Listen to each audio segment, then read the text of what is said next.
Allegiance to the flag of the United States of America and to the republic for which it stands, one nation, under God, indivisible, with liberty and justice for all.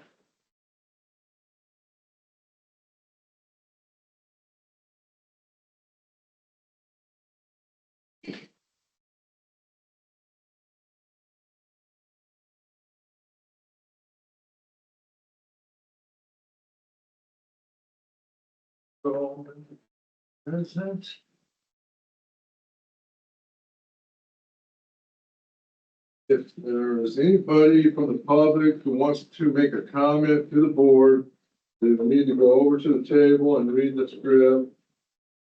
Fill out the form to make a public comment. At the end, we will reserve about 30 minutes for public comment, but you will only get 3 minutes to speak on your topic. The board will not respond unless the chair allows it. Okay. Moving right along. Consent agenda. Motion to approve.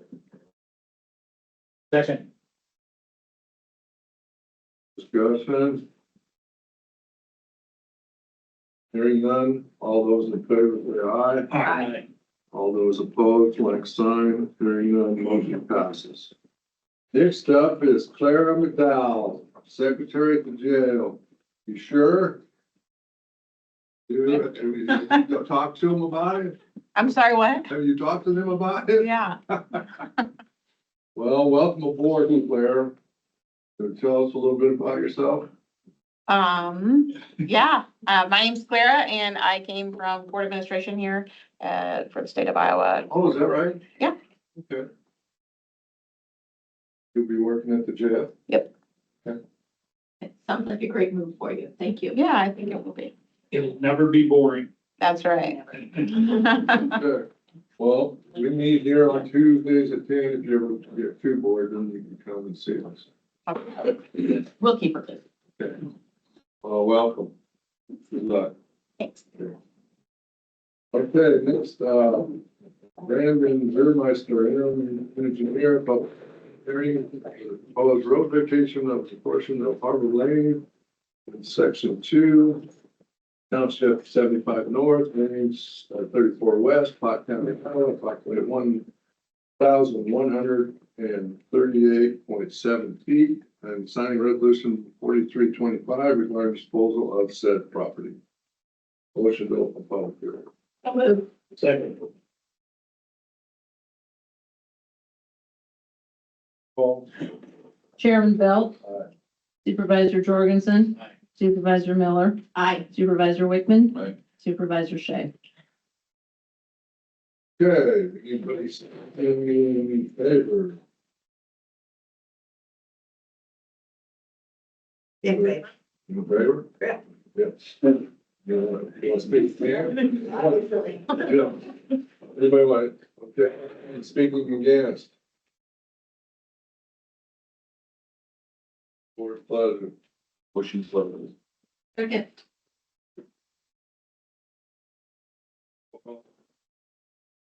Chairman Belt. Aye.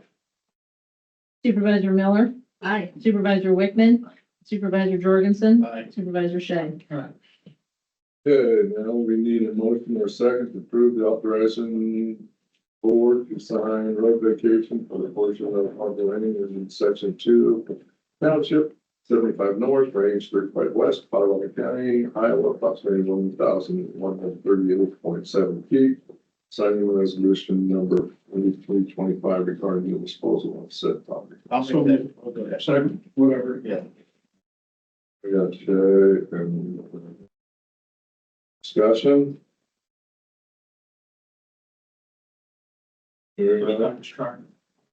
Roll call. Chairman Belt. Aye. Supervisor Wickman. Aye. Supervisor Miller. Aye. Supervisor Shea. Aye. Supervisor Jorgensen. Thanks, Brandon. Yep, thank you. Thank you for doing that. Absolutely. I appreciate it. Thank you, guys. Thank you. Brandon, thanks for your time.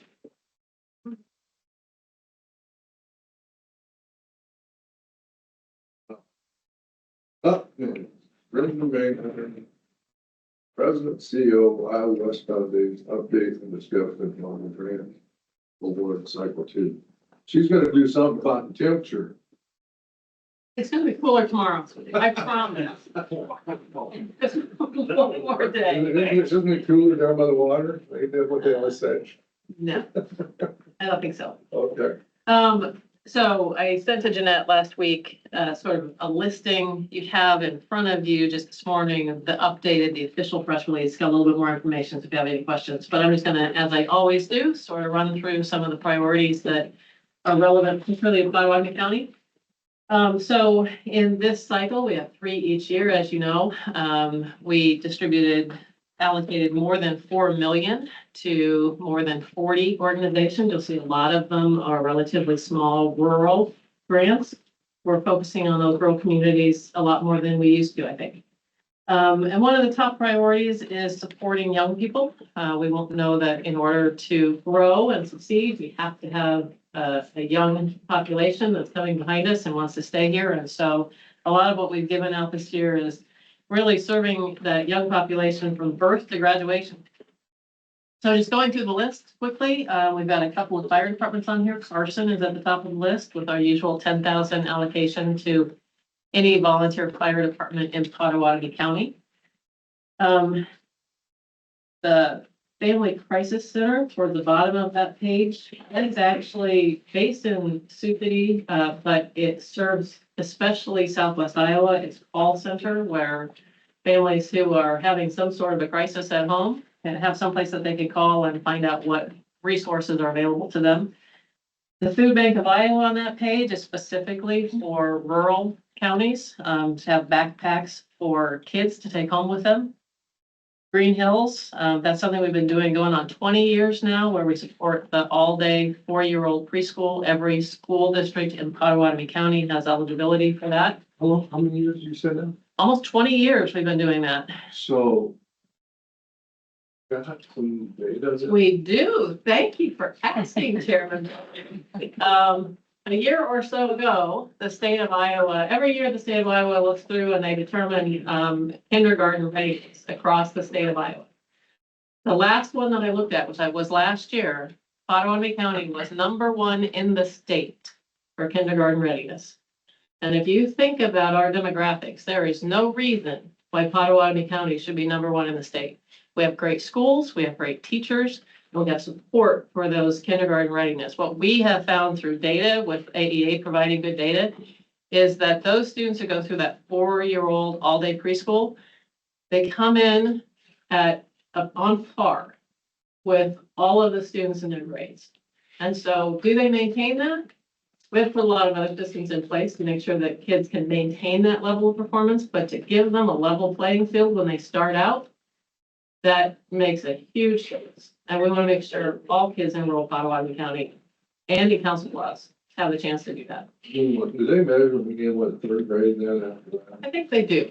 We kind of, there's a lot of state systems in place for K through 12. We don't do a whole lot for traditional K through 12. We do preschool, we do birth, with the one you see on there next, with supporting early Head Start. Then we do 4-year-old preschool, and we hand them off to the schools. And then you'll also see in here at the end, we are supporting Aspire, which is also for all Right. Potawatomi County school districts, which gets at that workforce training for kids in high school. So, for these, you said you've been doing it for a long time. This one is about 20 years old. So, are all the 4-year-olds eligible, or is it just an income-based situation that the kids are getting? We provide support for the school district to offer it. So we want to make sure that a school district who wants to have a 4-year-old preschool can pay a staff member to do it. And so AEA manages it for us. Okay, I don't know for certain, but I don't think we have income restriction on that, although the school district sets its own rules about how that is. so each school district does it. Each school district sets it. Facilitates it, so we don't know if all the schools are doing it. Correct. Okay. Yeah. Okay, thank you.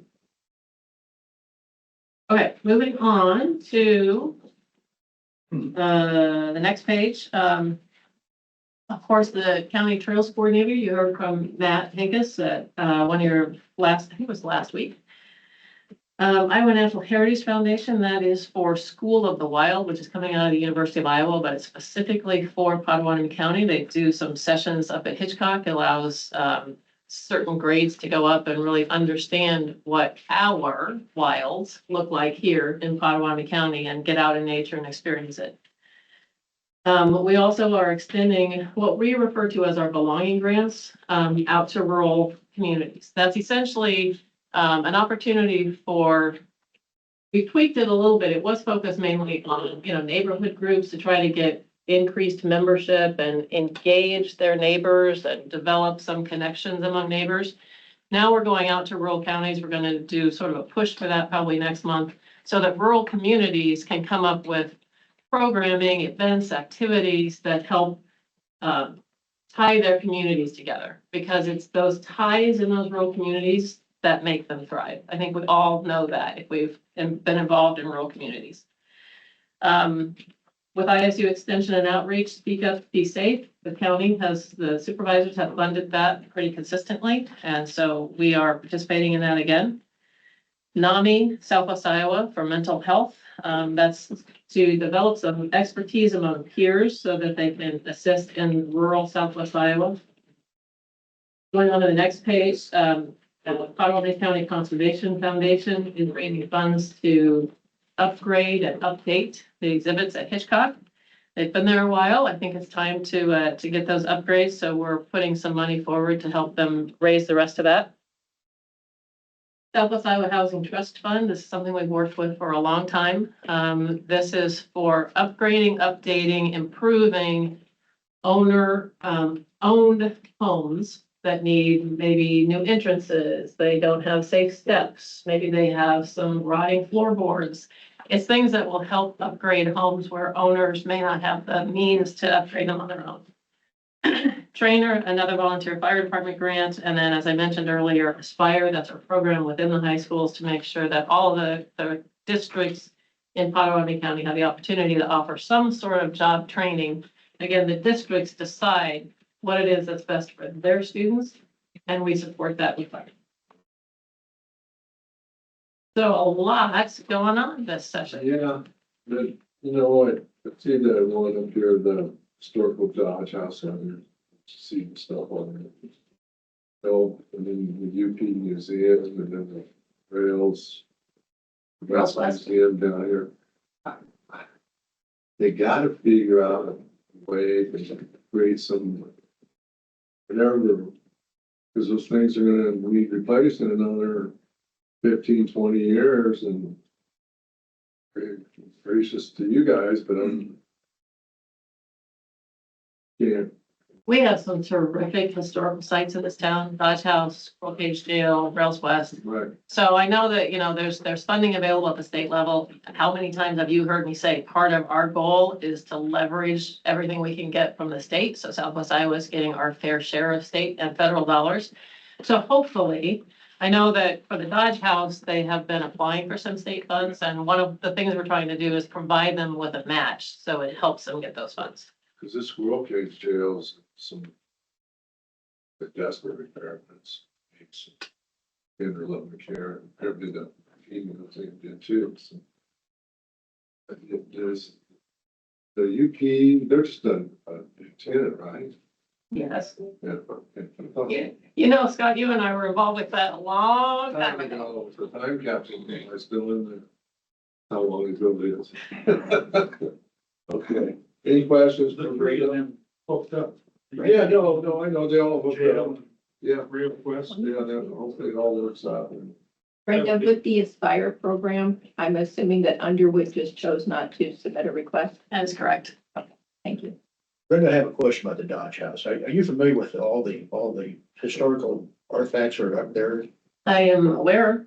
Okay, I was told that there is a copy of the surrender at Appomattox Courthouse between Lee and Grant.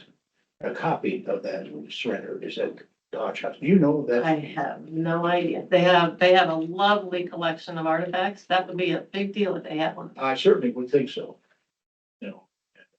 again, I heard it from somebody who should know, but I haven't followed up, but I'm. You have the good fortune of having an auditor who is very well versed in these things. Maybe somebody. Are you talking about a copy from 1865? the Yes, original copy? yes, the original, copy of the original, yeah, I'm not aware that they have that, but I can check. okay. I've never heard that they do. Okay, well, like you said, somebody who should know.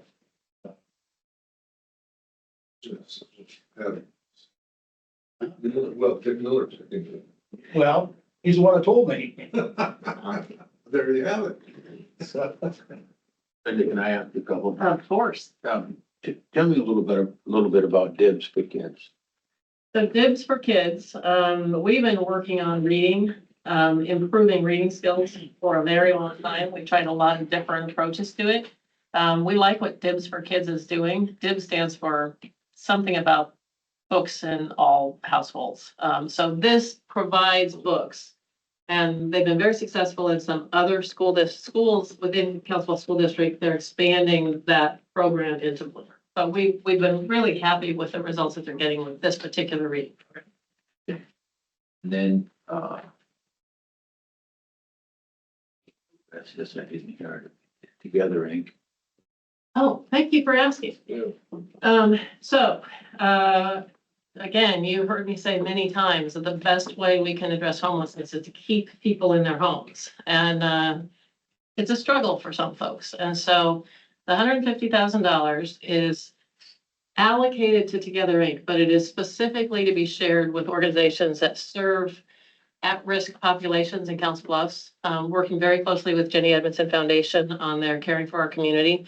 So collectively, the entities that serve the at-risk populations, folks who are kind of operating right at that borderline of losing their homes. You know, if they get a flat tire and they don't have enough money to fix it, they can't go to work, they can't pay their rent. These funds are allocated for those experts to determine whether giving some money to somebody to get a tire is a good use to help them continue to go to work, continue to pay their rent and stay in their home. But the whole focus is to keep people housed so they don't fall into a dangerous situation. Is that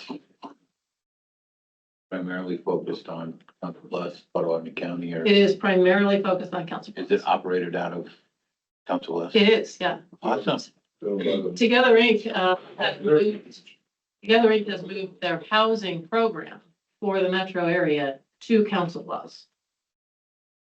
Huge warehouse. And NeighborWorks Home Solutions, I really appreciate what they do.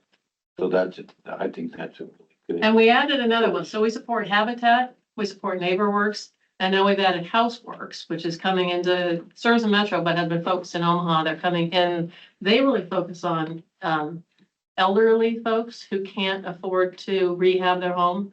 And so we've brought them in, given them a grant so that they can start doing some of the work for another target population. But we know if we're going to solve the housing problem, we have to rehab some of these aging homes so that people can safely stay there. So then do they work hand in hand with the Southwest Iowa? No, that's a different, Southwest Iowa Housing Fund is rural for the most part. These other three are Council Bluffs. Okay. Project Houseworks, yes.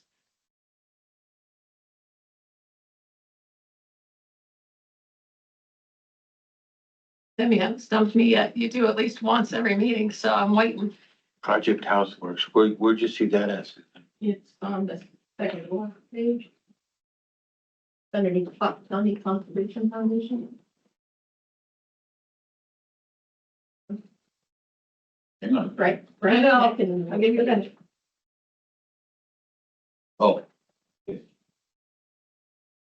So there, with that one, then there's a minimum age I don't requirement know on that? how they do that, but they focus on elderly population to try to serve that group. And as we know, we have a large part of our population demographics aging. We want them to age in place as long as they can. Perfect, I appreciate you. question real quick, Council Bluffs. I thought I remember, it's been some time ago now, but there weren't any, building permits issued for certain areas of Council Bluffs out on the west side. Because of the age of the housings in those areas. Is that that it's not, I mean, maybe there was a vote that it didn't pass or something, but there was some discussion on it. I don't know that. So there's nothing that disallows somebody from putting an addition on their house anywhere in Well, council. that's not what this is for. Okay, This is rehabbing where they've got a deteriorating condition. You know, the toilets leaked for the last 15 years and now it's at risk of falling through. So they'll go in and they'll fix that service. okay, but nothing. It's not new, and I don't have any idea about the question you asked about. That's what I understood, and I don't know where it is. I've not ever heard that. Well, the state has stepped in and kind of took over some of the zoning criteria for these communities. And they're allowing these ADUs to come in and put on these lots in the west end. And the city is struggling with how to do that. They're working on getting them their ordinance and product to code because, you know, how do you have 2 water meters, do you have 2 addresses, do you have 2 trash cans? I mean, there's a lot of dynamics to work on those small lots. These ADUs are supposedly, you know, mostly made, but supposedly mother-in-law or bad kids and whatever, you know. So it's not, and then they didn't do us any favors, but legislators, you know, did it, it's not. So stay tuned.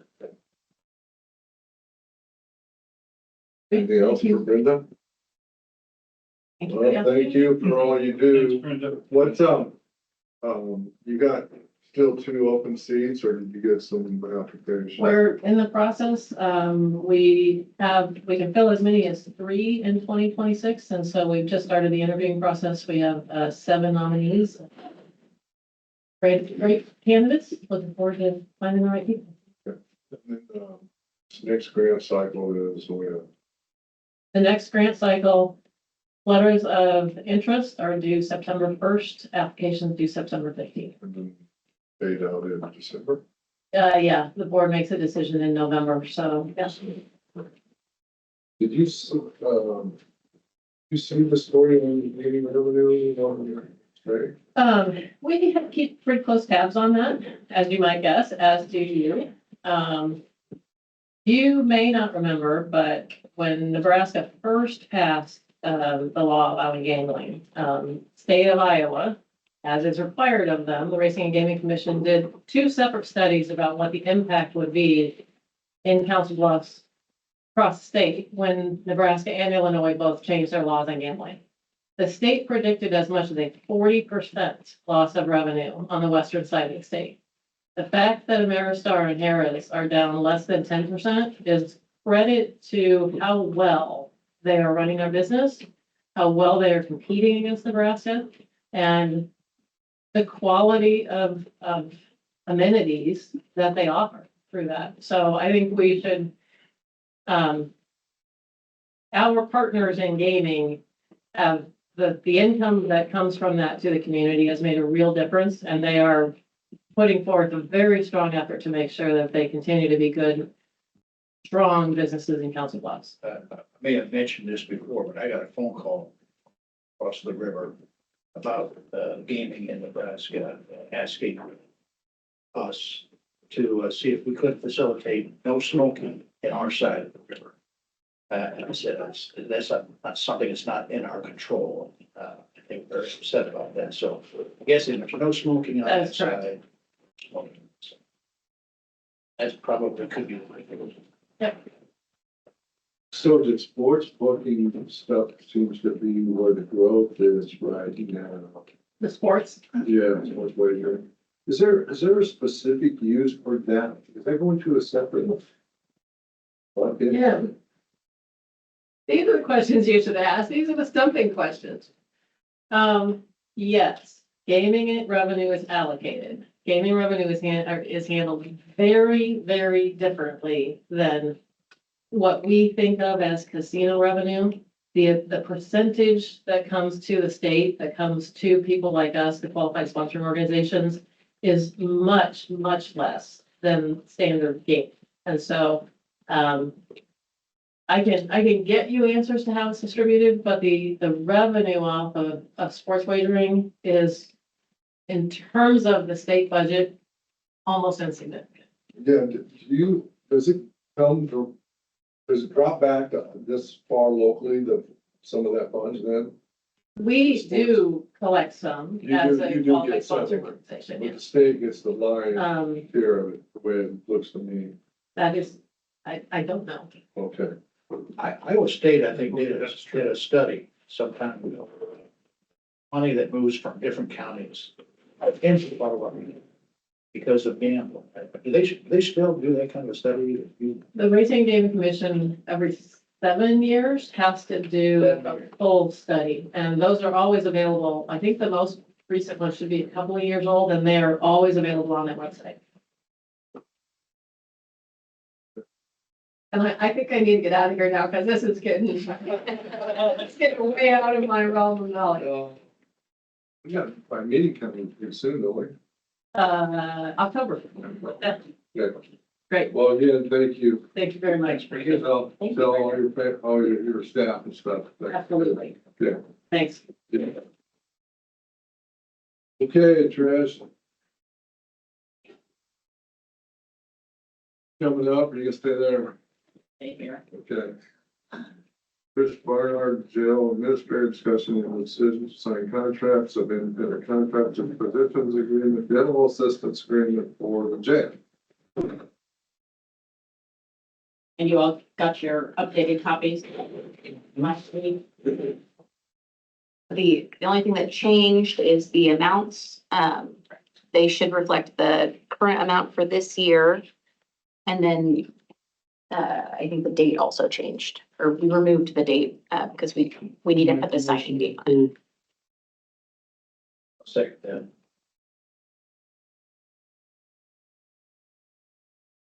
Discussion.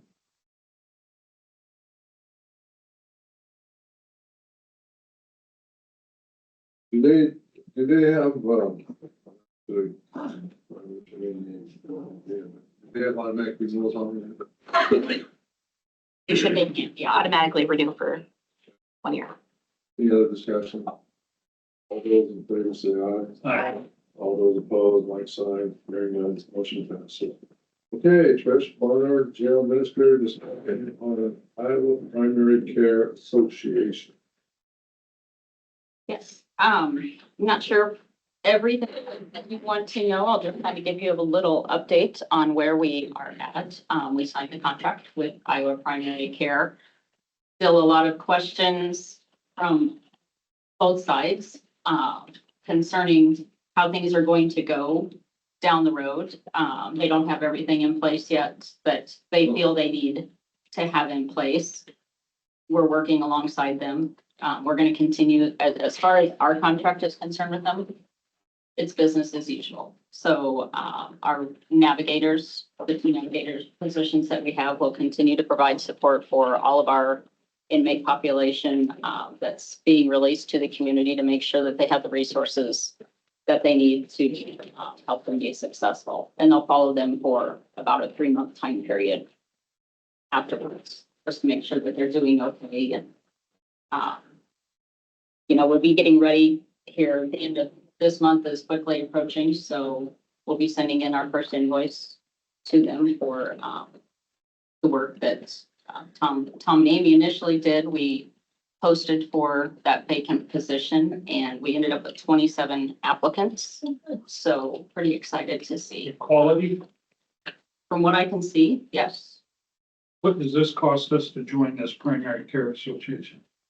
not costing us Nothing. Okay. anything. Yeah, and they reimburse us for the wages of the individuals in that position. And, if we have any ancillary charges for equipment, computers, cell phones, things like that. So, So you're one down right now, Navigator, right? correct. But this isn't like a third one. This is just replacing, This new position is replacing Amy Jo. yeah. So it's still just two folks, right? Correct. See that on the. Well, the total fees that you're to collect, according to what I see, is 241,000, is that right? Correct. That was, and they based that off of what, was submitted for all of the charges, when those positions were under the community service. But they have to provide service to Cass, Fremont, Harrison, Mills, Monona, Montgomery, Page, and Shelby, right? They've been doing that. They've been doing that all along as well. And those, it seems a little, overwhelming with all of those counties listed, but there's not a lot. When, who's doing the monitoring and the billing for you, Trish? That is going to be a combination of myself, my administrative lieutenant, Raquela is going to have to be assisting us with that because she's going to be in charge of the timekeeping. And then Nina, is going to have to assist us with the, other purchases that we may have, like the cell phone bills and any computer purchases we may need, any services like that. Are you going to recover those costs? Mhm. Okay. Is that that's a drawdown, right? It's not, they didn't send us that money, right? Correct. We have to invoice every month. Invoice, and then we don't know what that turnaround looks like. They say within, I think it was like 10 days in there. But So is this, are these people going to be Potawatomi County employees? Yes, they were, and truly all that happened was they went over into our line item. They were under the community services as county employees, and they have all the county benefits. I'm sure invoicing for all that. You're invoicing them for, FICA, social security, everything, and. and retirement, insurance, Hypers, all of it. okay. When, 4 years ago, when the state took over mental health, county doesn't have the ability to levy for mental health. So I mean, it's important that, these costs that are being covered. I mean, if they're not, then we shouldn't be participating. At all. No, those costs were all provided to them, and that they're part of their salary, their benefit package that was So are provided. you responsible? Does Cass, Fremont, those other counties, do they pay anything? No, right? No, they don't. They don't pay anything. They're all covered under our, They don't do any billing either, and I take it. no. They won't be doing any billing to Iowa PCA. All Potawatomi County. Yes. Is there a space on that contract for the chairman of the board to sign? No, The way they did that, don't know. we signed the contract with, Who signed it? I did. Oh, you did? we signed the contract with Suzanne. Suzanne. They know there's more money. Okay, any other questions for Trish? It's the best case scenario. Yeah, I know we've had discussions with them. We've had discussions with them on maybe a longer term contract down the road. Just to give folks peace of mind that are in that position. So is there a data set that you have that shows, let's say monthly, you go to, what's the Audubon, what's the Harrison, what is the, you got that little type of report? I don't have it yet, but that will be data that will be provided to me that we will have to provide to the PCA. Can you provide it to us? Sure can. That'd be great. Yeah. Okay, thank you. The auditor's office gonna have to work with you on recovering those costs. From what we already have set up, shouldn't be a whole lot Payroll left. I think. taxes, insurance costs, all that stuff. I've already talked with Becky. I mean, Right. again, it should just flow just as it was before. We get our 10% admin. that what it was in the last one? I don't think it was 10%. Yeah. Simple, what? Oh, Okay. Any No, other? I mean, that's important. Yes. Yes, it's, yeah, I know.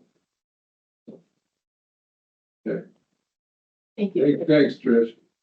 Keep us posted. Will do. Yeah, do that. When are you gonna start the interviews? We are hoping, I know I've got my admin lieutenant is out at a school right now. I'm early next week. We can have the interviews. Okay, so we'll whittle it down something. A week. Yeah, definitely. Thank you. Okay. Mary Ann, news auditor discussion and decision to approve to get documents in auditor's office scanned. Okay, thank you.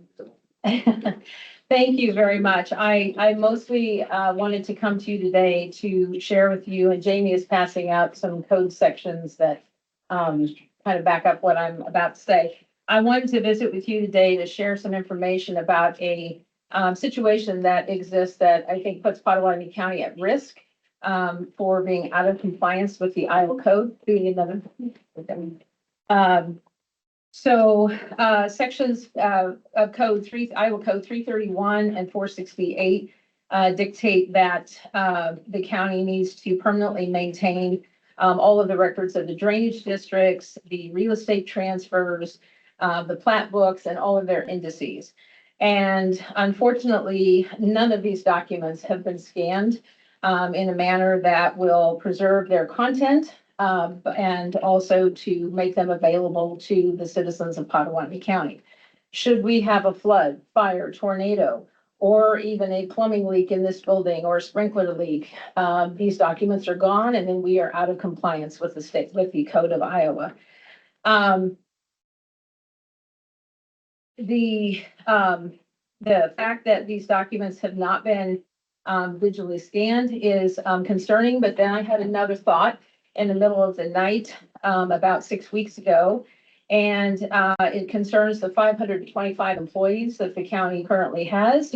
And none of their employee files have been scanned. So flood, fire, tornado, sprinkler leak, plumbing leak, whatever, they are gone. And we do not have any record of them. So this is something that has to be done. I took office on January 2nd, and 17 days later, I had to present my budget. So I did not know that this was a need. I'm not sure exactly that it appropriately comes out of the auditor's budget, since it is a need countywide, but nonetheless, it is not in my budget. This is going to be a costly venture because I started to figure out how many pages, which is before you can hire a company to do the scanning. They want to know how many pages that you might need to have scanned in between all of our employee records and their personnel files and medical records, or medical files, I should say, the drainage records, the plats, and the real estate transfers, and the indices. We're looking at somewhere between 250 to 275,000 pages. I do not have a specific dollar amount, and I'm not coming today to ask for any kind of dollar amount or even particularly for a motion on this.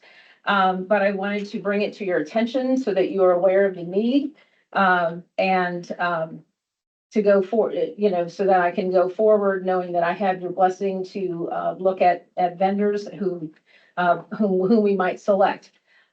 For these documents, not for the employee documents, but for the other documents dictated by code, I would recommend a vendor who will come on site, set up shop, and scan the documents here. That reduces the risk of our losing custody of those documents by sending them off somewhere else. And more importantly, it makes them available to our constituents and our citizens who may want to access them for research for whatever purpose. And I'm kind of now merging section F on your agenda into section E. For the employee records, I would like to ask your permission today to be able to hire a part-time temporary employee for the purpose of scanning the employee records. I do not want to outsource those records to a company because they are highly sensitive. They contain all kinds of medical information, personal information. And I believe that we need to have these documents scanned by someone who has been vetted, who is obligated to the county for discretion, for security and other manners. So that's what I wanted to bring in front of you today to make you aware of the need and the potential risk. As I will get, but if you are acceptable to my pursuing information from different vendors, I will do so, and then I will return again with some more detailed information. I know this is going to be a costly project. I know that several years ago, after speaking to Recorder Moats, former Recorder Brandenburg, I think, and Shortino as well, and Recorder Moats, all undertook an extensive project in getting the records in the recorder's office scanned. Costly but necessary. But I would ask today for a motion to allow me to post for a part-time temporary position so that we can begin scanning the employee records. Mary Ann, how long would your part-time temporary help be?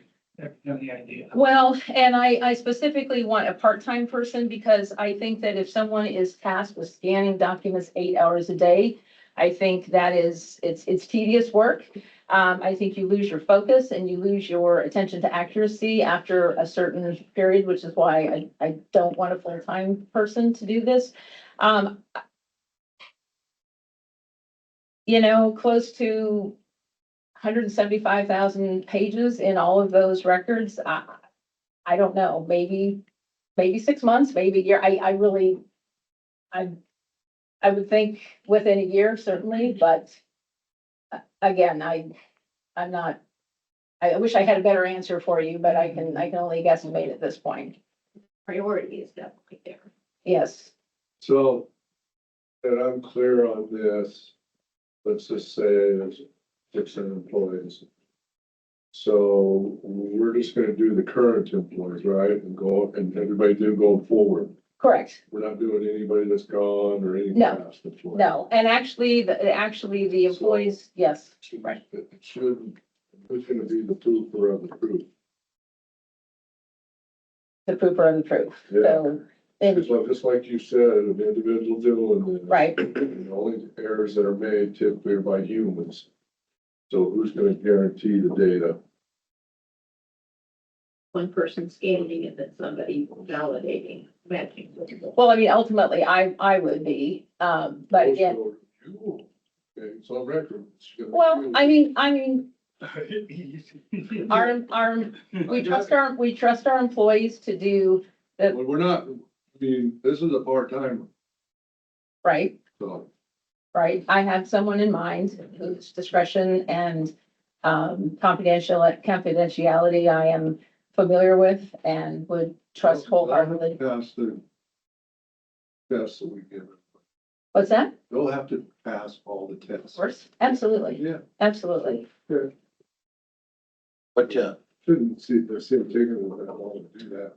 not for six, I wouldn't think for 450 employees, but, And I could be wrong. I would have to get a figure as to how fast, because each file is gonna have to come out. There's two separate files. You have your personnel, you have your medical, and then those will have to be merged into one person's file to get into a certain file so that they are accessible there's no point in scanning them if we also don't make them accessible once they are scanned. So, Well, they're only accessible. right. Did the recorder's office go through this process, the scanning process, any? I think the last time Mark asked for a significant amount of money, it was bonded for. And then I've had money in my budget and RMA, my records management fund, to scan stuff, so I haven't come to ask for a large amount of money, but something of that undertaking would be significant. Okay, but did you contract the scanning process? Yeah, Mark's used a couple different people. The last one we used was microfilm imaging systems out of Omaha. And we've done some in-house or rented scanners and So you have, actually have a company that you might recommend. Oh, The is previous, Fiddler still around too? yeah, they don't do the scanning portion. They just host our images, make them publicly available. the previous auditor scanned a number of documents. Yes, so the real estate transfer documents were scanned, I think, 5 or 6 years ago, I believe. I'm trying to put all the pieces together without documentation in the office, but I think it was somewhere around COVID or maybe right before COVID. So 5 or 6 to 7 years ago. Unfortunately, the scanning of those documents was not done very well. And so we have pages that are missing, we have books that are missing. We have, when you go to look at them online, you will see in some cases just a black screen in front of you. To the point where I learned that certain researchers from law firms or abstract companies, whatever, will literally get in their car and drive to the courthouse to look through the actual books as opposed to trying to fight their way through our online records. So yes, they have been scanned, but they haven't really been scanned in a way that completely permanently preserves them, and that certainly makes them accessible to our citizens. Are we scanning new documents as they come through? Yes, we are, actually. Yes, we are. So all of the real estate daily work, which is not this that we're talking about, but that is currently being scanned. So yes, we've put a new, Yeah, no new books are made. what's that? No new books are being made anymore. No, Everything's being. Everything's digital now, yeah. yes. Yeah, so the number won't significantly change. And again, I did my best to come up with an accurate number. I may be off by, I don't know, 25,000 or something. Andrew and I tried to come up with the best number we could for the documents required by code. And then obviously our employee files vary. You could have someone who started 2 years ago, whose file is slimmer than someone who's been here 40 years.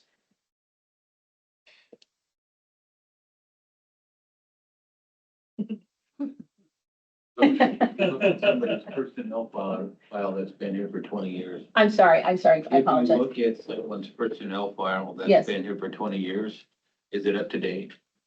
I-9's complete, all that good stuff, is everything, I believe so, yes. are we scanning them now for new employees? Yes. Are we required to keep a paper copy?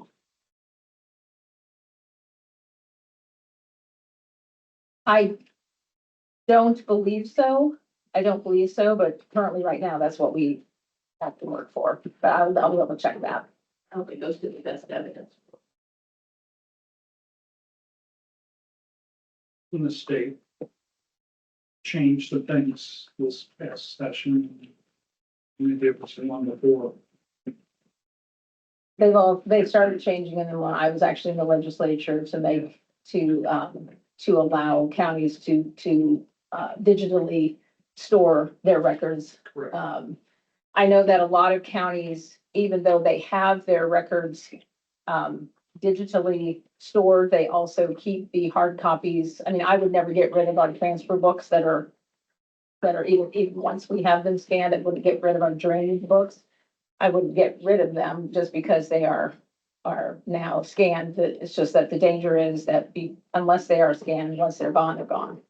Well, there was, I don't know, it wasn't Cedar Rapids or whatever, on the flood. Everything county record there was, got basically gone. And I don't know in that case if they had any of them scanned or not. I'm not sure. Not either, but I know a lot of it. It happens. Yeah, it does. It absolutely happens. I mean, my understanding is that this auditor's office, before I came here, had extensive water damage from a plumbing or water overflow from a floor above that was turned on a Friday, left run all weekend and, you know, so it happens. I mean, no one means to make it happen, but it happens. Is there a job description for this position? I will work on one. So we should start there first. Sure. What, do you have any kind of a pay range in mind for that? Interns and people on part-time at conservation are in the, I don't know, $15 to $17 an hour range. Somewhere in that range, perhaps a bit higher. I was thinking around 20. We hire clerks full-time. Yeah. I'd like to see the job description first and It's fine. get some kind of a pay range for it first. Okay. That's just me. That's fair. You're thinking 200,000 to do the entire project? 350 when you talk about? I talk as far as dollar amounts. Yes. The ballpark. Oh, help me out here. Probably ballpark, that might be fair. That's not a one-time expenditure. That's gonna have to be spread out. We can't levy for it. You think 200 would be sufficient for 275,000 documents? It could be close. I mean, well, actually, let me take that back. Yeah, your point might be, well, I'm sorry, I'm including all of them, but if you separate the 175, which are the employee records which would be handled separately, then you're. If you're so just the that real actually estate might books, be yeah. accurate. That actually might be an accurate number then. Again, I didn't want to go too far down the track without making you aware and without your assent to continue to move towards a solution. I appreciate that. Thank you. I thought we were pretty much all done with this. And there's the information back and Yes, we'll go from there. Yep.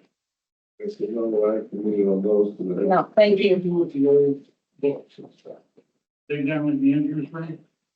Some of them are in our storage downstairs. Some of them will be in Andrew's room. Some of them are currently temporarily being stored in the recorder's office and some are in the auditor's office.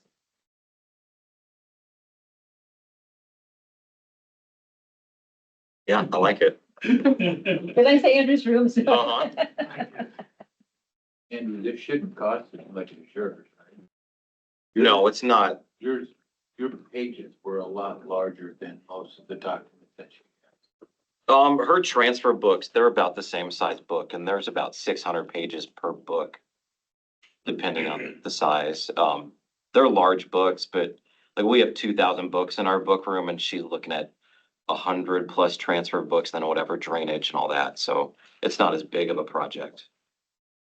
I did go down and look at the pages are numbered, thankfully, in the transfer books, and they are about 600 pages per book.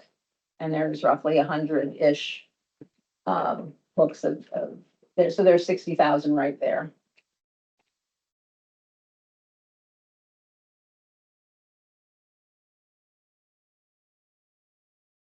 Thank you, Mary Ann. Thank you very much. I appreciate it. Okay, Kristen Bracker, attorney, discussion and decision to approve the transfer of property to 712 initiative.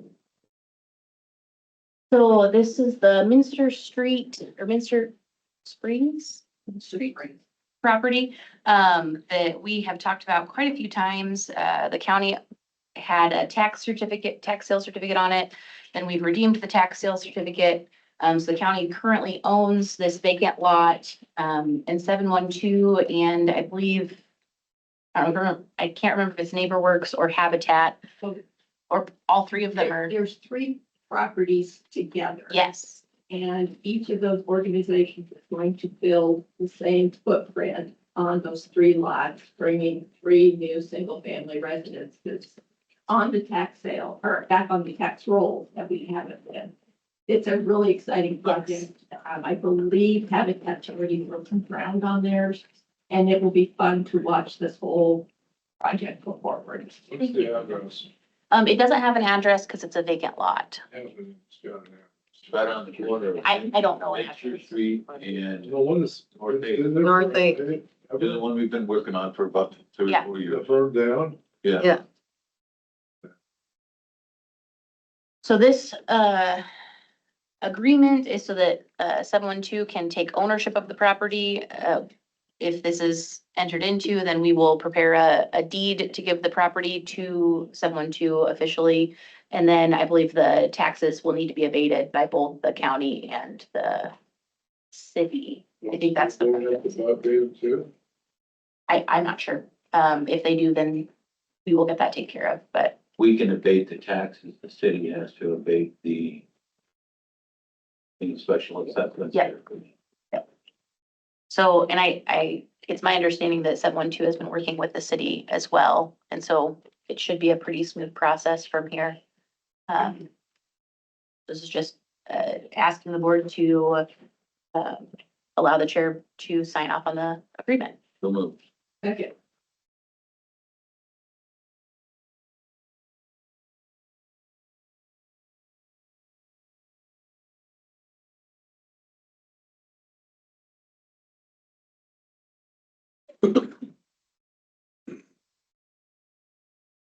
Coming up to the 11,700 million.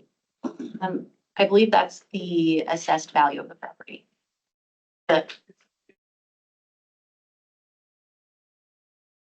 Do one. Taxes and assessments that are due. Are you sitting on this one, Lee? I'm sure sitting here, yeah. Was that one of the ones on the list? Yes. I mean, it's whatever is the current value assessed.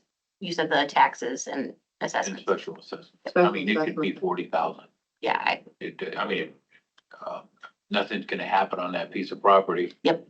If we don't work with these groups to get something done. Nobody's gonna pay $40,000 for a lot on the corner. There's not. Appreciate your efforts on that, Kristen. So is this the first in a bunch of them are getting done? it's the only one I have right now that's ready to go. But we are, I know that there's a list of, Oh, I mean, we own this one and it's ready to, you don't bunch of them. Well, we don't own This- a this is bunch the of only them. one I've We hold got. the certificate on a bunch of them. but Yes. We don't own them. We don't own them. We hold the certificate on them. Well, nobody's gonna, yeah, if you wanna say you own them, you take them. so we redeemed the tax certificate. And so there's a whole process to go through the redemption. We did the process, we gave all the notice, You say we, the county has. My office, the treasurer's office have done everything that we need to do to take ownership of the property. So then the county took ownership of the property. And now we're at the point where we can transfer the property. We have full ownership of it at this time. So now we can let 712 take it and build the houses on it that they like to, so that we get back on the tax rolls. so, but we would have, basically expunged the taxes from. That's one of the steps in the process. When we have the deed, I will ask that the board abate the Coming tax. back is what you're Yep. saying. Yeah, Oh, okay. Well, never mind. I don't want to. And it's been so long ago, I don't remember what the house value is of the property. What the improvements are going to be, yeah, I'm not sure either, but 250 range. I can find that out if you'd like. On a house or three houses? If there's 3 parcels. So, well, Right. there's 2 parcels next to each other, and they are going to make it into 3 parcels, because the way the lots are, as far as area, those 2 lots can actually end up being 3, so they can build 3 houses on it. So, this is like 1.5 of the lot, or of the full land that they need. All those in favor say aye. Aye. Those opposed, like sign, hearing none, motion passes. Thank you. That'll be a good project to monitor and Absolutely. Be careful when you're in the neighborhood. Discussion About my hood. hiring, engineer. I had this added to the agenda after our conversation last week. I just wanted to give the public and the employees kind of an update on where we're at with hiring a county engineer. As you know, on May 27th, we terminated the contract with the county engineer and placed him on administrative leave. May 28th, the county engineer position was posted. And June 3rd, the assistant engineer accepted the appointment as the interim engineer. And he received data class A at that time. Moving ahead to July 15th, we did have, well, I should say, we have interviewed in closed session 2 candidates. The DOT has provided us some great guidance on how to, what to look for in a county engineer, what requirements, some standard interview questions, just gave a lot of good background information on credentials that we need to look for. As a board, we still haven't had any discussion as far as what new direction was mentioned and what we're looking for in an engineer. We haven't talked collectively about that. I think we've got an opportunity now. We can do that. We do need an interim engineer. I need to know, I would like to know what our process is going to be for contacting a local county to enter into a 28E for an interim county engineer. I think we need to get that set up right away.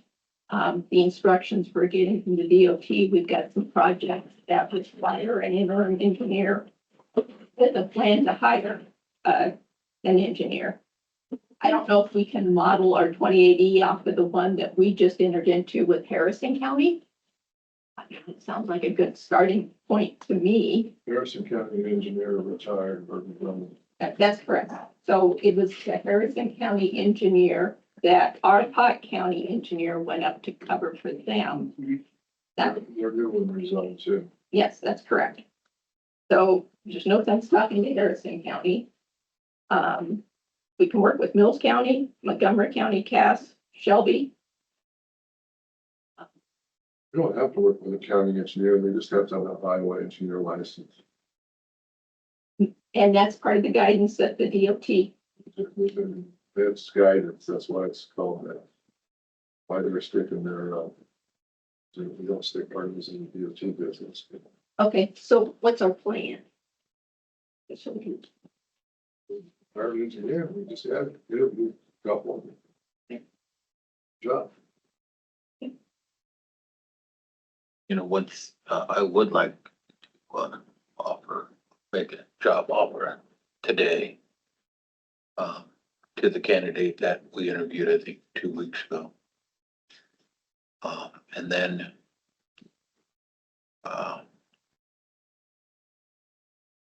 right away, if accepted, it's a possibility we could use that individual as an intern.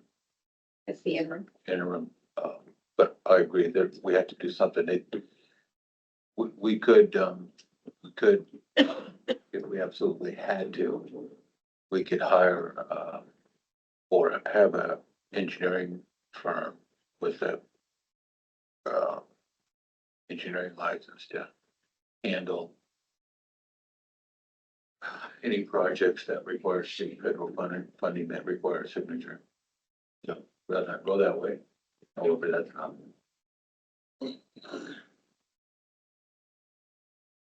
Tim, I agree with you. I was impressed with both of these. The interview. Very qualified, but I'm gonna say that the one we interviewed 2 weeks ago probably has more experience as an engineer, experience that we need in place. I would go with Tim and say this. I would, yeah, I was impressed with both as well. I think the candidate that we interviewed first has more county experience than the other one. But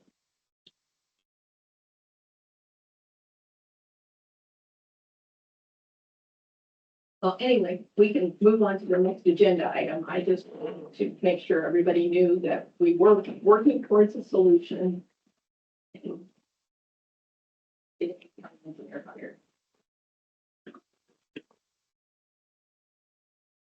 Okay, discussion and or decision for the board to approve an offer to hire a county engineer.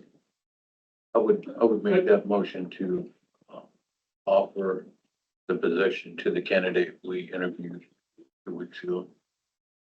I'll second. Discussion. I feel we're offering him too much money. I think the gentleman that was here today had more experience and could really jump in and hit the ground running.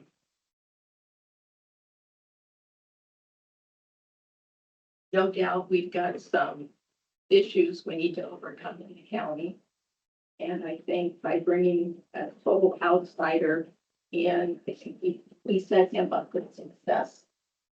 Where I think if you bring back or hire somebody who's been closer to the county in their past relationships that were somewhat tainted, or there's relationships that have already been established.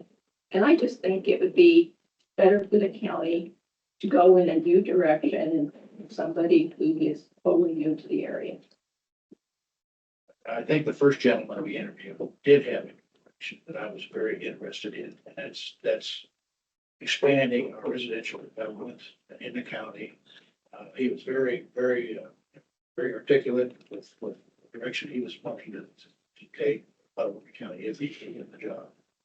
Again, I mean, both gentlemen were very impressive. And we may need a second engineer, if you know what I mean, down the road, soon.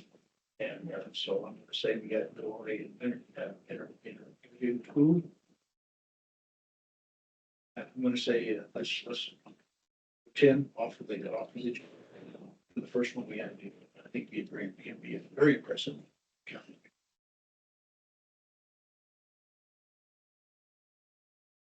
Does your motion include the salary package, the benefit? That we discussed, yes. Then you'd be in favor. No, it's in relation to that, this board, since I've been on, definitely since you've been on, we try to pay our department heads. We're the 10th largest county in this state. And we try to pay all of our department heads and elected officials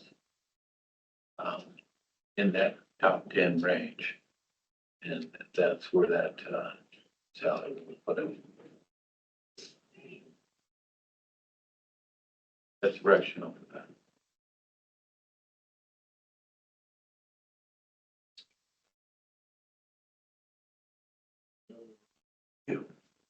We haven't heard any comments from you, so better. Only a vote.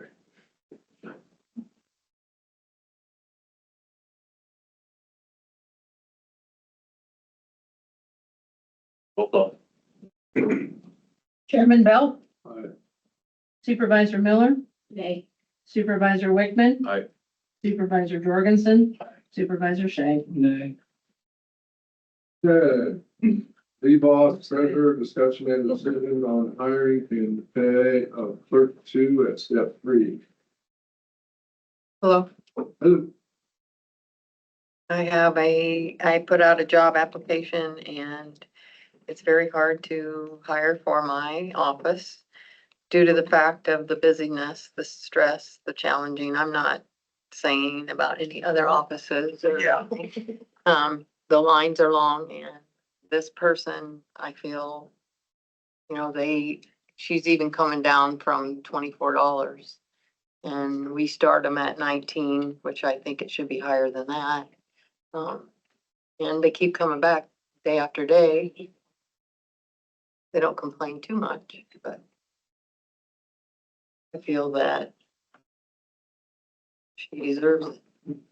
And I think she'll be a great asset, and there was a little snafu with my applicants, and I just think it needs to be done. Janet, since you're in here, can I ask you a question? Since, this new fiscal year started, we raised the clerk pay quite a bit. It received the same pay increase that all employees received. We did not change, we didn't change your grades. It received the same pay increase. I thought we talked about increasing the clerk's pay like $2 starting with. We had the board never approve that. The board did not approve that. Singled it out several times and talked about it. What? You didn't, we never did. I don't have any issues with it, Lee. I really truly don't. I thought we were moving that scale up quite a bit and,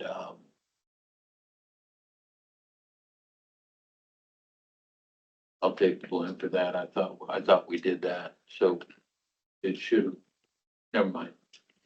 I don't have any issues with it. I'll move that. Second. Do we have to wait until budget season again to look at adjusting those pay ranges?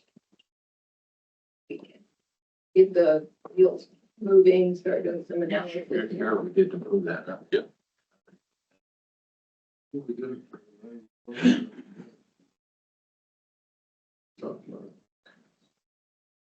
Any other discussion? I think we can, have that.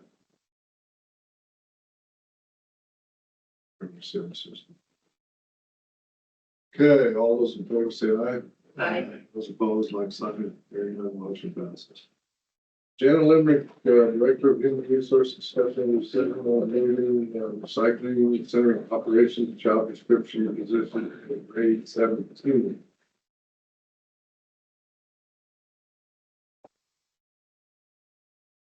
This the new guy or same guy? It's a Replacement. replacement of a position. Mhm. One employee is retired off now. When that position came over from our transfer station that we had, we did not adjust the pay scale to that.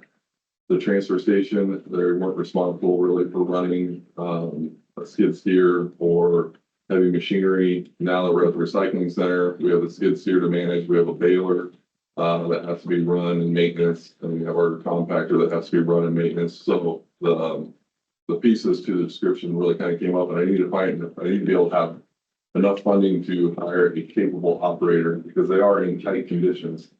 We're asking somebody to get in a skid steer, drive into a building, maneuver around in that building, and then come back out without either hitting, the building machine. What is the current grade? Janet? The current grade is a grade 10, starts at $18.76. Starts at 1876 right now. What's grade 17 start at? 22.74. Still terrible. I'll make a motion to approve.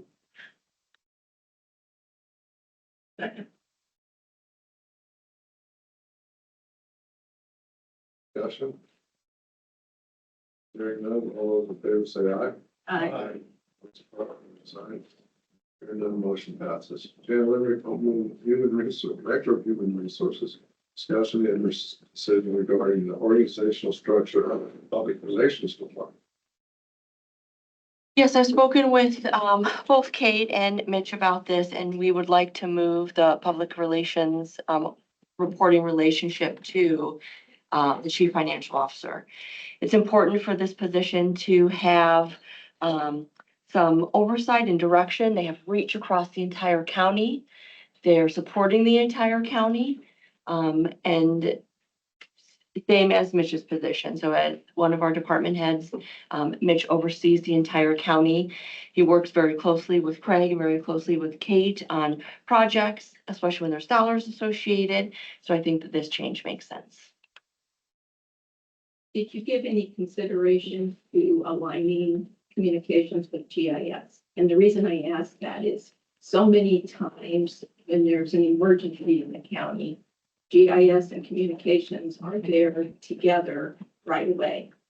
And they both support the county and just see things a little bit differently. And I just wondered if you. Yeah. No, I didn't think about that. I thought more about, the departments that do not oversee, but work with every single department, in some fashion, and that's more where I was going to align it with.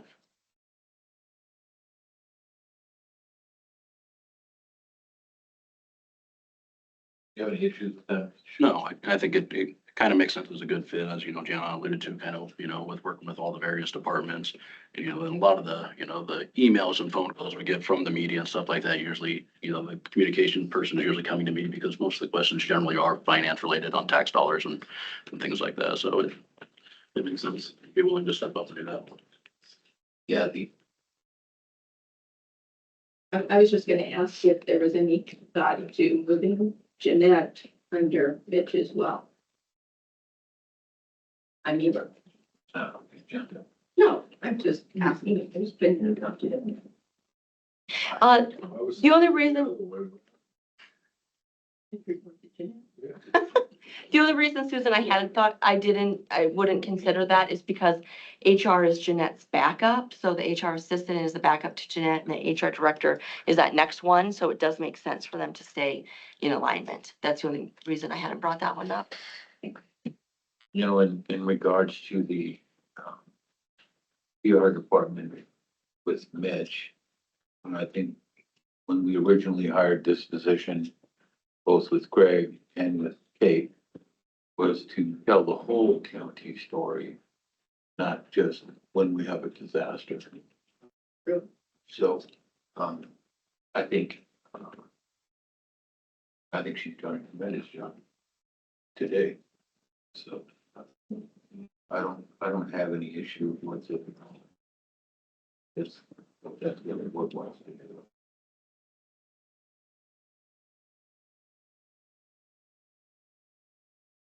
I'm struggling with this. I don't know which way to go with this.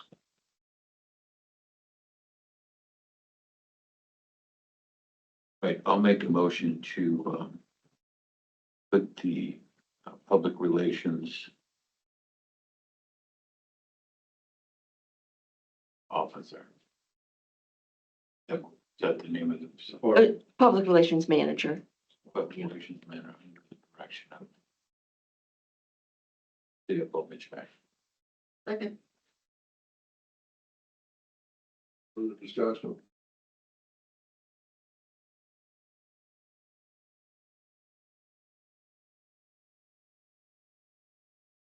Opposed, like sign. One, motion passes. Okay, next up, Jan Lemrick, the Director of Human Resources, discussion and or decision on the organizational structure of the Risk Management Safety Department, approval of updated job description. Director of Risk Management Safety. I'm asking the board to take the risk management and safety department and make it its own department, pull it away from human resources. And with that, I think maybe B on there is making Garfield Coleman the director of that department, with a contract and a status change form, which you see there. This department has, I could provide some history for it if you'd like, as to why it was under HR to begin with, but the Safety and Risk Department has built a very solid program and base for safety and risk in this county. And that shows in our numbers, that shows in our insurance premiums going down, our mod rates going down, our workers' compensation rates going down, making sure that employees are taken care of when there is some sort of injury. That is all very important to the county as a whole and impacts all of our departments. And so by pulling this department away from HR, because it does work with all the departments, can help it to be autonomous and independent. Is there any thought to having this position also report to Mitch? I did consider that, but because this department, I think, it can stand alone. It is very, very solid. It has been in existence. It has, like I said, has built such a great base that it can stand alone.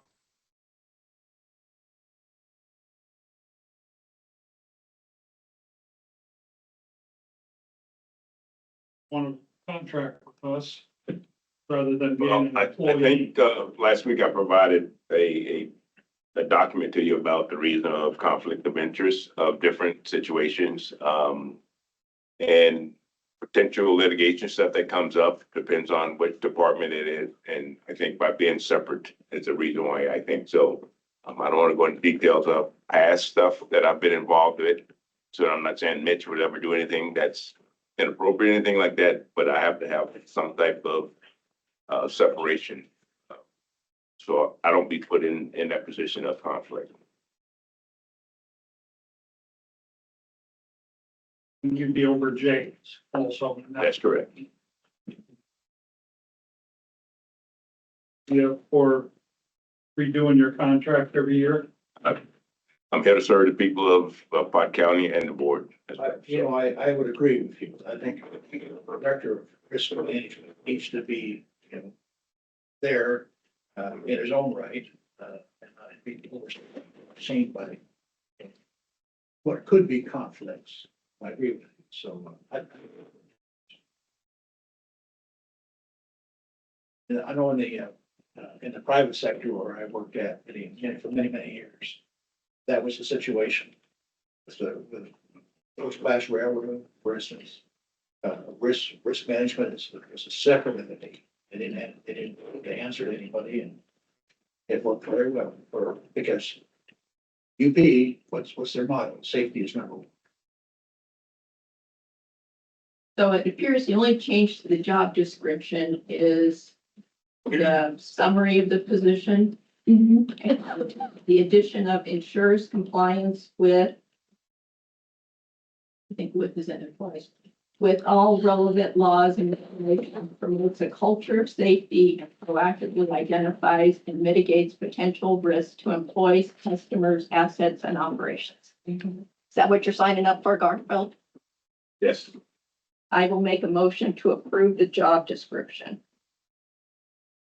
for the Director of Risk Management and Safety. Second. Any other discussion? Hearing none, all those in favor say aye. Aye. Those opposed, like sign. Hearing none, motion passes. Okay, now approval of the employment contract for Garfield. Assuming that this is a promotion, so it falls within the 5%. Well, the 5%, it's a minimum of a 5%. So what is this one presented at? What I did is take a look at internal equity and place that within where other department heads land. So you have 3 department heads that get that same pay where their scope is similar in nature. And so that's where I placed it. What's your recommendation? What would 5% be? I would have to have all those numbers in front of me. 5% would have made it about, 12.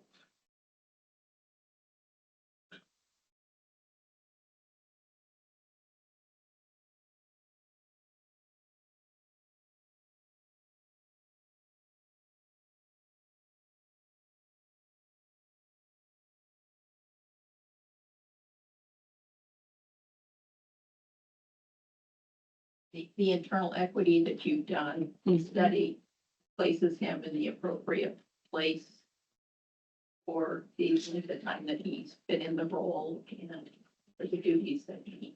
Yes.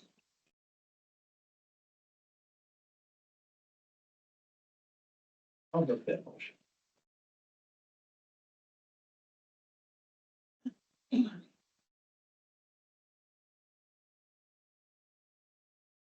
5% is minimum. According to the employee handbook, correct?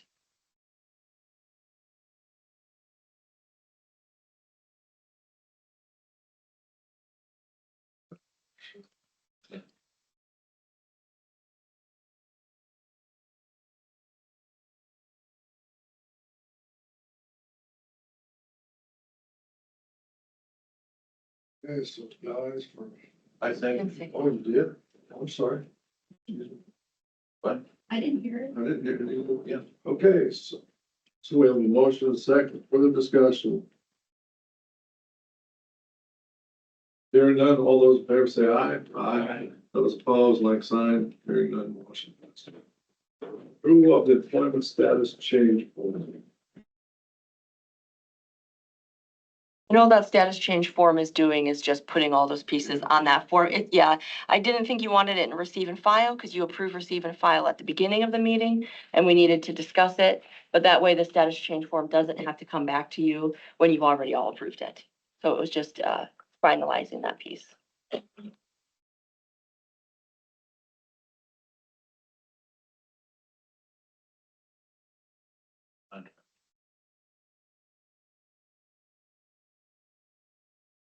It does help with having it in the personnel records in case the state auditor ever comes looking. It's just a formality piece.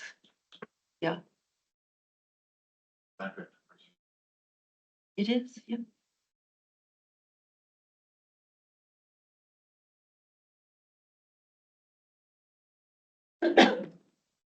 make a motion to put this on the student file.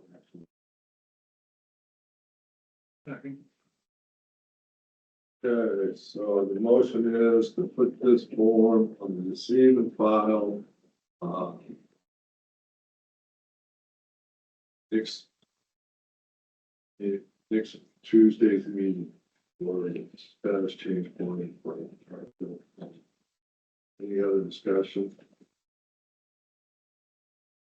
Hearing none, all those in favor say aye. Aye. Opposed, like sign, hearing none. Passes. Thank you. Okay, Thanks, thank Martha. you. Thank you. Up, date for boards members, committee meetings. Yeah.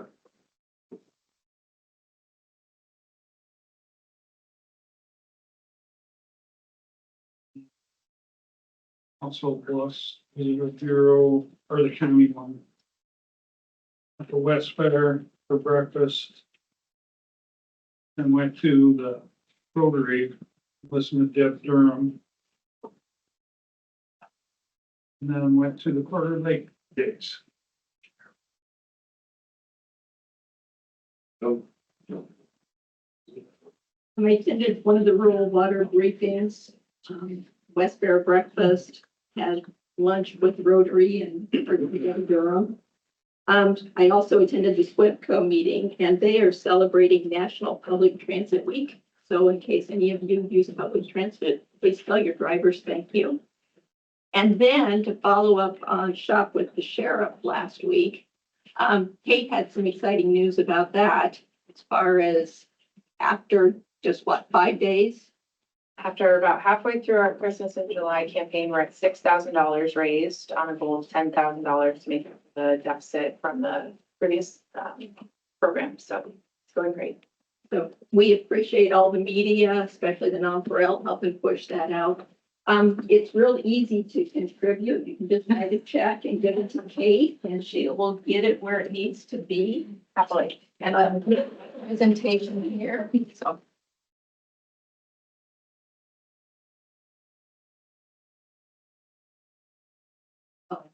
that's it. Thank you very much. But, I mean, you were gonna step up with.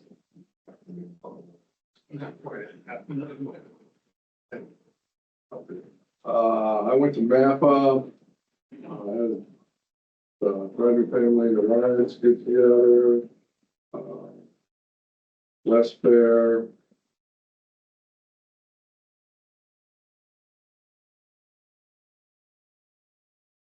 Job and, had to check some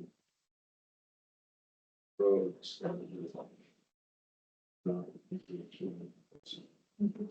Pretty much it. Okay, now we need, public comment. What do we have for public comment? So we have two, Shauna Anderson and Michelle Solo.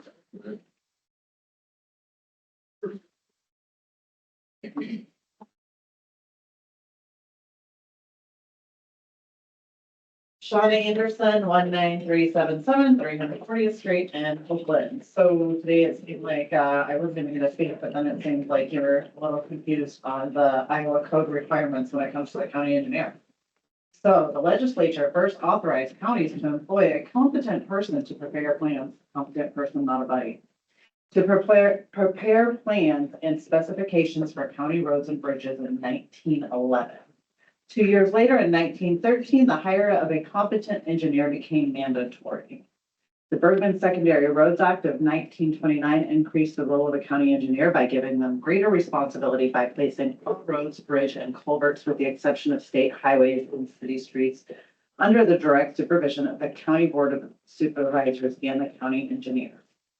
Specifically, Iowa Code Section 309.17 requires county boards of supervisors to employ one or more registered civil engineers who shall be known as county engineers. It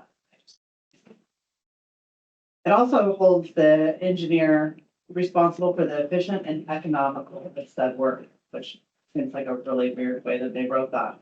And so in my mind, I think that belief says that the engineer is also responsible for the taxpayer dollars for said work. Which I said it before and I will say it again. I think John was a great steward of. I will publicly state I have a feeling that somebody was unhappy about the fact that John was a good steward of our tax dollars, and that buddy system was broken within this board, and that is why he was ousted. And I think he should be ashamed. Thank you.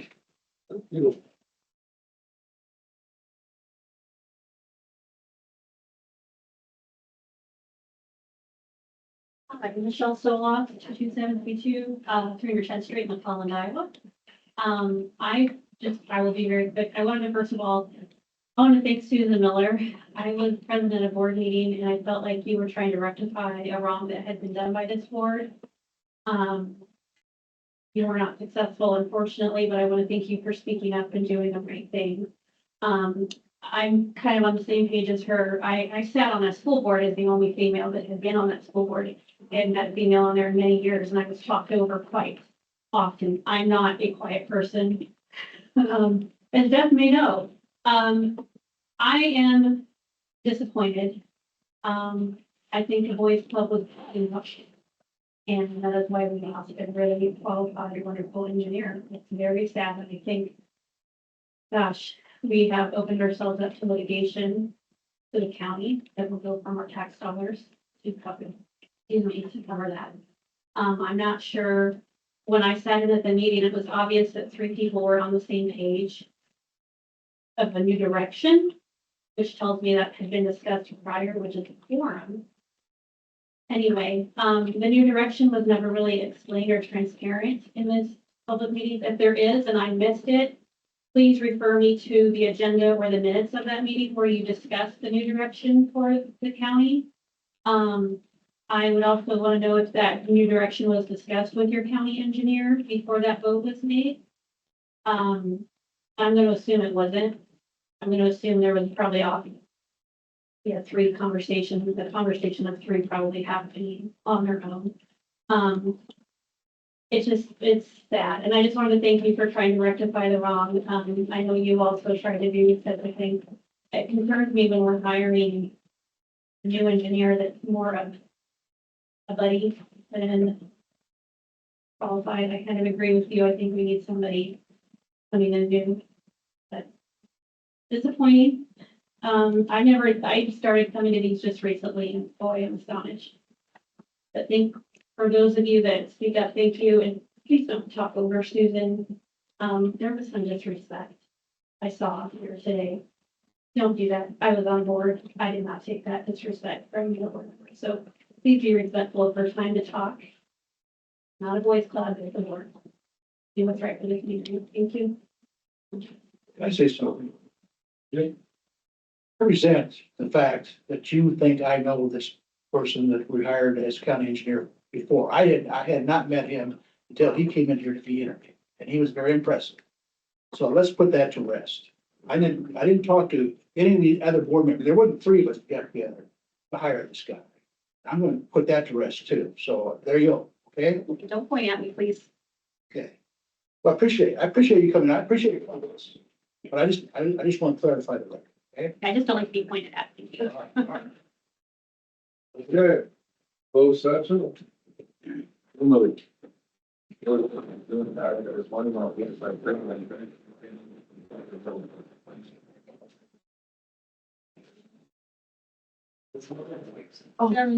Chairman Bell, Supervisor Wickman, Supervisor Shea,